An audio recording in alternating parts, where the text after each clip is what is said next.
Hi hello Telugu ప్రజలందరికీ నమస్తే, good morning. ఈరోజు మన ప్రజావాణి తెలుగు దినపత్రికలో మెయిన్ పేజ్ అండ్ వార్తా విశేషాలు ఎట్లా ఉందో చూద్దాం. హైదరాబాద్ అభివృద్ధికి ప్రభుత్వం కట్టుబడి ఉంది. నగర సమగ్రాభివృద్ధి ప్రజా ప్రభుత్వం కట్టుబడి ఉందని డిప్యూటీ సీఎం బట్టి విక్రమార్క తెలిపారు. రియల్ ఎస్టేట్ వేగంగా దూసుకు వెళ్తోందని పేర్కొన్నారు. మనం చెప్పుకున్నాం కాదు, బట్టి విక్రమార్క గారు ప్రజలు చెప్పాలి. రియల్ ఎస్టేట్ పెరిగిందని ఎవరు చెప్తలేరు కానీ మీరే చెప్తున్నారు. ఏ రిజిస్ట్రేషన్ ఆఫీసర్ దగ్గర పోయి గత ప్రభుత్వం ఉన్నప్పుడు రిజిస్ట్రేషన్ ఎట్లా జరిగినాయి, ఇప్పుడు కాంగ్రెస్ ప్రభుత్వం వచ్చినాక రిజిస్ట్రేషన్ ఏ విధంగా జరుగుతుంది ఒకసారి రికార్డ్ చెక్ చేస్తే మనకు అర్థమవుతుంది. రియల్ ఎస్టేట్ మంచి హైప్లో ఉందని చెప్తే ఇంటుంది. నేనే మొదటిసారి ఇప్పుడు మీరు చెప్పేది. స్థానిక సంస్థల elections, MPP elections, ZPTC, MPTC, సర్పంచ్లు త్వరగా ఖతం చేస్తే ఏమన్నా రియల్ ఎస్టేట్ కూపు వస్తుంది, కానీ ఇట్లుంటే మాత్రం ఏం లేదు. మనం చెప్పుకోండి కదా, మంది చెప్పాలి. మన డబ్బు మనం ఎట్లా కొట్టుకుంటాం. ఎమ్మెల్యే భూపతి రెడ్డికి సీఎం పరామర్శ. నిజామాబాద్ రూరల్ శాసనసభ్యులు భూపతి రెడ్డికి సీఎం రేవంత్ రెడ్డి పరామర్శించారు. ఈరోజు భూపతి రెడ్డి తల్లి లక్ష్మీ నరసమ్మ ద్వాదశ దినకర్మ కార్యక్రమం నిర్వహించారు. సో మొత్తం మీద ఎమ్మెల్యే భూపతి రెడ్డికి సీఎం పరామర్శ. ఛాన్స్ కొట్టేసిన నవీన్ యాదవ్ కయ్యాలకు కేరాఫ్గా నిలిచే కాంగ్రెస్లో అసలు కథ ఇప్పుడే మొదలైంది. జూబ్లీహిల్స్ ఉప సమరం వీళ్ళ అభ్యర్థిని ప్రకటించేదాకా ఒక ఎత్తు, అభ్యర్థిని ప్రకటించాక మరో ఎత్తు అన్నట్టు ఉడుకు పుట్టించే సిసలైన ఎలక్షన్ ఎపిసోడ్ ఇప్పుడే షురూ అయింది.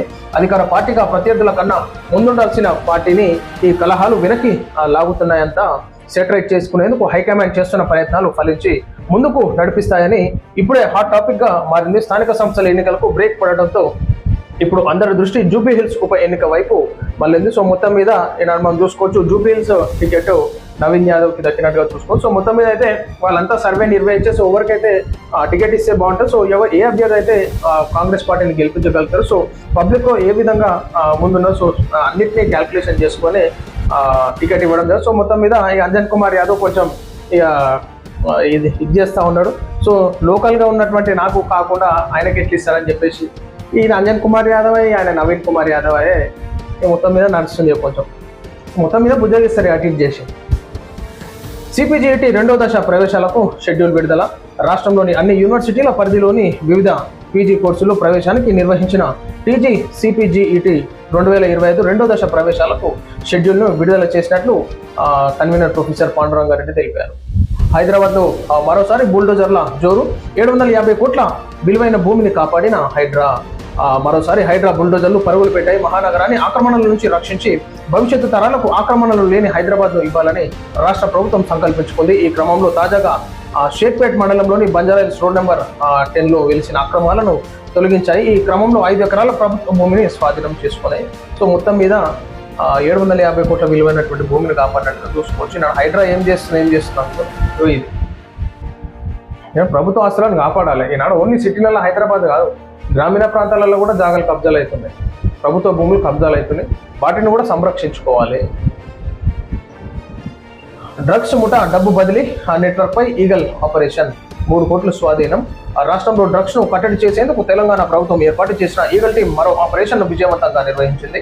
నైజీరియా డ్రగ్స్ ముఠా డబ్బు బదిలీ నెట్వర్క్ ను ఛేదించింది. డ్రగ్స్ దందాకు సంబంధించి 3 కోట్ల హవాలా డబ్బును ముంబైలో పోలీసులు స్వాధీనం చేసుకున్నారు. డ్రగ్స్ ముఠాల డబ్బు బదిలీ చేస్తున్న దగ్గరం ప్రజాపతి అనే వ్యక్తిని అరెస్టు చేశారు. ఈ వ్యవహారంలో ఇప్పటి వరకు 25 మందిని అరెస్టు చేసినట్లు పోలీసులు తెలిపారు.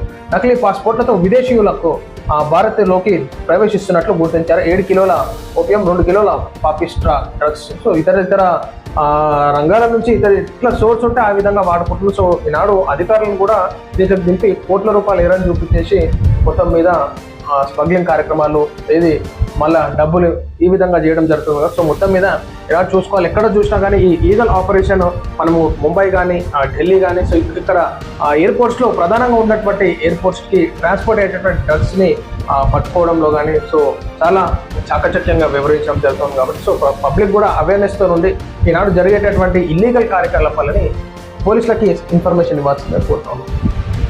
డీజీపీ ఎదుట మావోయిస్టు కీలక నేతల లొంగుబాటు. మావోయిస్టు పార్టీకి మరో ఎదురు దెబ్బ తగిలింది. తెలంగాణ రాష్ట్ర డీజీపీ శివధర్ రెడ్డి ఎదుట మావోయిస్టు కీలక నేతలు లొంగిపోయారు. ఈ సందర్భంగా ఏర్పాటు చేసిన మీడియా సమావేశంలో డీజీపీ వివరాలను వెల్లడించారు. డీజీపీ ఎదుట మావోయిస్టు కీలక నేతల లొంగుబాటు. Kunkati Venkataiah alias Vikas, Mugilicharla Venkataraju alias Chandu, Todam Ganga alias Soni Chhattisgarh Maoist party నుంచి బయటకు వచ్చి జనజీవన స్రవంతిలో కలిసిపోయారని డీజీపీ శివధర్ రెడ్డి వివరించారు. సో మొత్తం మీద మంచి నిర్ణయం తీసుకున్నట్టుగా చూసుకోవచ్చు. ఈనాడు అడవి బాట వదిలేసి జనజీవన స్రవంతిలో కలిసి ఈనాడు సమస్యల మీద కొట్లాడేటటువంటి ఆస్కారం ఈ విధంగా ఉండాలి. జనజీవన స్రవంతిలో ఉంది, ప్రశ్నించాల్సిందిగా మేము కూడా కోరుతాం. ఎందుకంటే అన్నల పరిస్థితి చాలా దారుణంగా ఉంది. ఎప్పుడు ప్రాణాలు పోయేటటువంటి సిచ్యువేషన్ ఆపరేషన్ కాగార్లో నడుస్తూ ఉంది కాబట్టి సో దయచేసి ఈనాడు జనజీవన స్రవంతిలో కలపాల్సిందిగా మేము కూడా రిక్వెస్ట్ చేస్తాం. సో దానికి మించి ఏమైనా నిర్ణయాలు ఉంటే మా వచ్చిన నిర్ణయాలు వాళ్ళు ఇష్టం.